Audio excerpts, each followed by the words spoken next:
Alright, so I wanted to talk about the new killer. Now that I've played her for a couple days, kind of go over what I think needs to happen with her.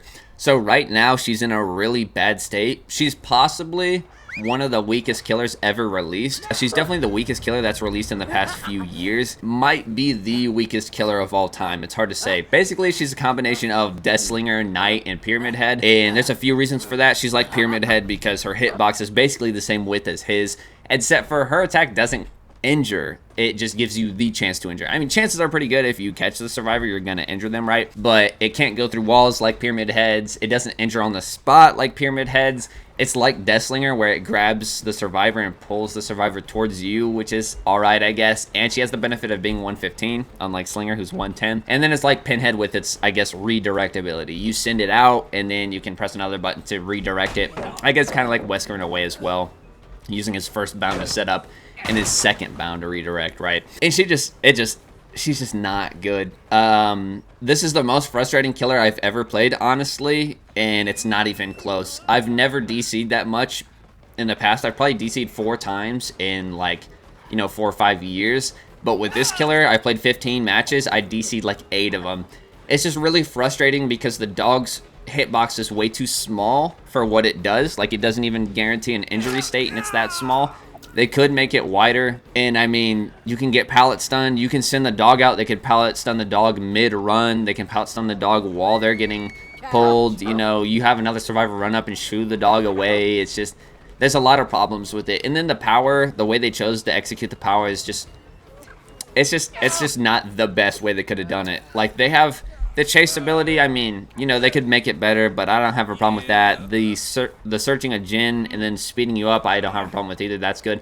They could have gave it a secondary, or I guess a third ability, to where it would pounce and actually injure a survivor. Now you can only injure a survivor when they're vaulting or dropping a pallet or vaulting a pallet or a window or whatever. But they could give it like a third ability to where it can just actually injure survivors. Or maybe instead of a ability where it grabs the survivor and pulls the survivor towards you, it could pounce on top of the survivor and knock them down and pin them down for 10 seconds or 8 seconds or whatever, and then you can come up and hit the survivor while they're on the ground.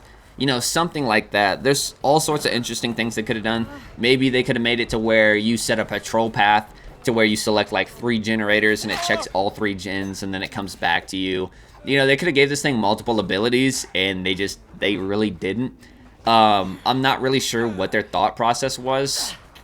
They kind of just went like a safe route and kind of a weak route, honestly, in my own opinion.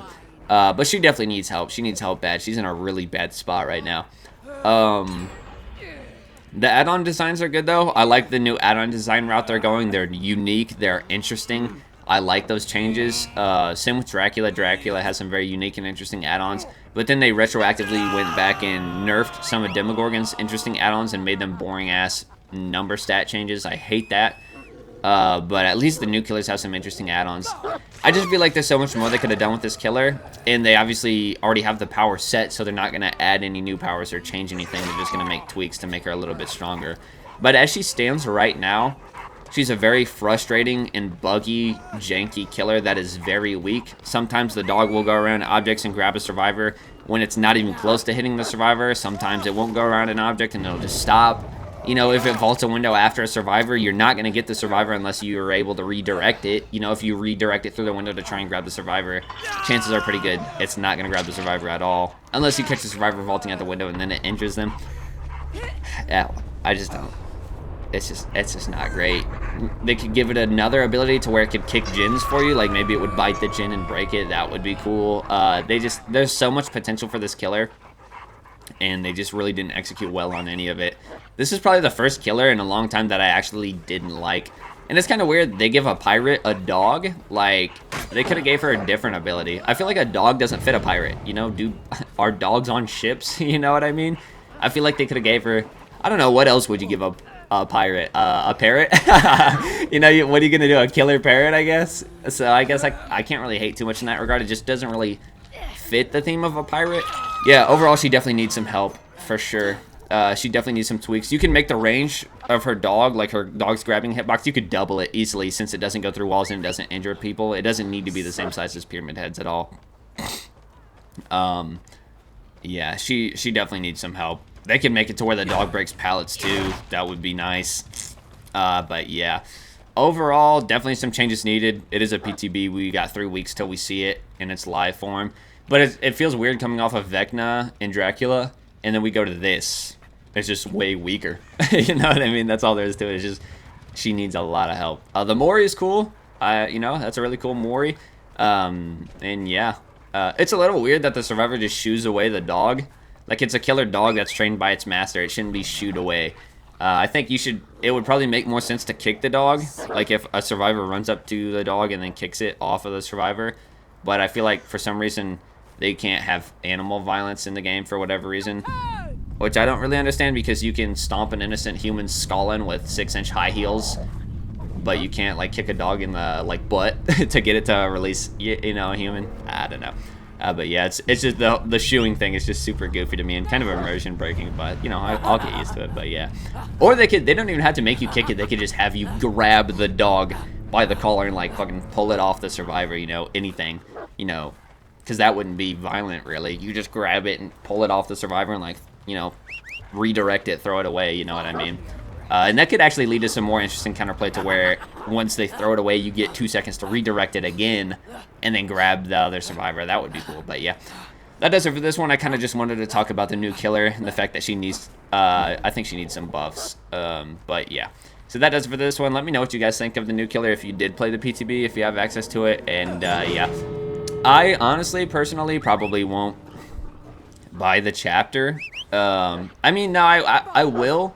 I will buy the chapter just for content and stuff like that, but for you guys, I wouldn't recommend spending any money on it. The perks, none of the perks are really worth it. All of them are kind of bad. No Quarter's the best perk in my opinion, the one that makes you get multiple skill checks when self-healing. And then for the survivor, none of her perks are worth it either. Maybe Shoulder the Burden if you got a new person you're playing with, but that's about it. So yeah. Overall, I would say this, as it stands right now, this chapter is definitely a skip. You can buy it with Eerie Shards, though, because it's an original character. I would not spend real money on this chapter at all. I'm going to just for videos, but yeah, that does it. That does it for this one.